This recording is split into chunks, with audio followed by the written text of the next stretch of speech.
بدشگونی کی تاریخ، آپ میں سے کچھ لوگ سوچ سکتے ہیں کہ بھائی یہ پھر بدشگونی چل کب سے رہا ہے جب یہ غلط چیز ہے، شرک ہے، اس کی ہسٹری کیا ہے؟ تو اس کی ہسٹری یہ ہے، اس کی تاریخ، کہ یہ پچھلی قوموں سے چلا آ رہا ہے.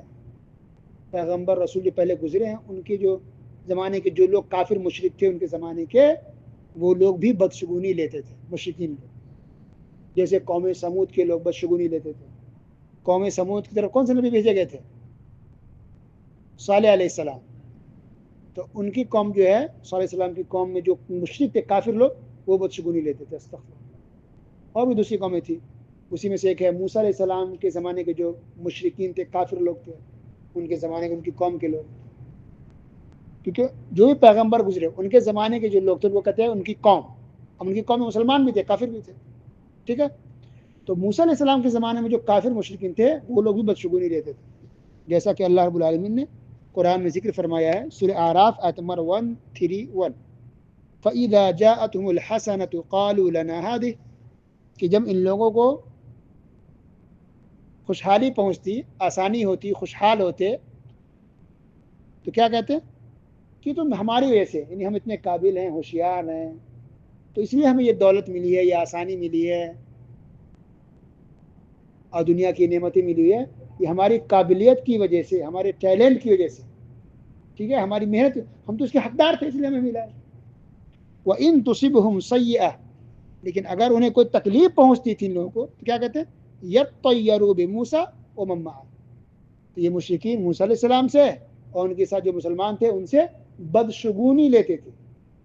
یعنی یہ کہتے تھے کہ یہ موسیٰ علیہ السلام کی وجہ سے، مسلمانوں کی وجہ سے ہم پر آفت آ رہی ہے، ان کی وجہ سے ہمیں تکلیف ہو رہی ہے، ان کی وجہ سے ہمیں پریشانی ہو رہی ہے. استغفر اللہ. جیسا کہ دنیا میں دیکھیں گے آج کچھ ملکوں کے اندر کافر مشرکین مسلمانوں سے بدشگونی دیتے ہیں. کیا کہتے ہیں؟ کہ ہمارے ملک میں جو حالات خراب ہے نا، یہ مسلمانوں کی وجہ سے. آپ نے سنا ہوگا سوشل میڈیا پہ، یہ جو مشکل ہو رہا ہے نا، مسلمانوں کی وجہ سے ہو رہا ہے. یعنی اپنی غلطی کو چھپانے کے لیے مسلمان کو ڈال دیتا ہے. یہ نہیں دیکھ رہا کہ ہاں اس کی غلطی ہے، اس کی گناہ ہے، اس کے کرائم ہے. اور پھر یہ کہ اللہ نے تقدیر میں سے کچھ پہلے سے لکھ دیا، ہو رہا ہے. اللہ کی سزا بھی ہوتی ہے، اللہ سزا بھی دیتا ہے گناہ کی وجہ سے، اور پھر اللہ آزماتا بھی ہے. دونوں ہیں، اللہ خوشحالی بھی دیتا ہے، اللہ تنگی بھی دیتا ہے. یہ اللہ کا نظام ہے. یہ لوگ یہ نہیں سمجھتے، بلکہ چاہتے کہ مسلمانوں کو بدنام کر دیں. استغفر اللہ. تو یہی جو پچھلے قوموں میں یہ تھا کافروں میں، وہی غلط عقیدہ بدشگونی والا یہ چلا آیا. کہاں تک؟ مکہ کے اندر، مکہ کے مشرکوں کے اندر.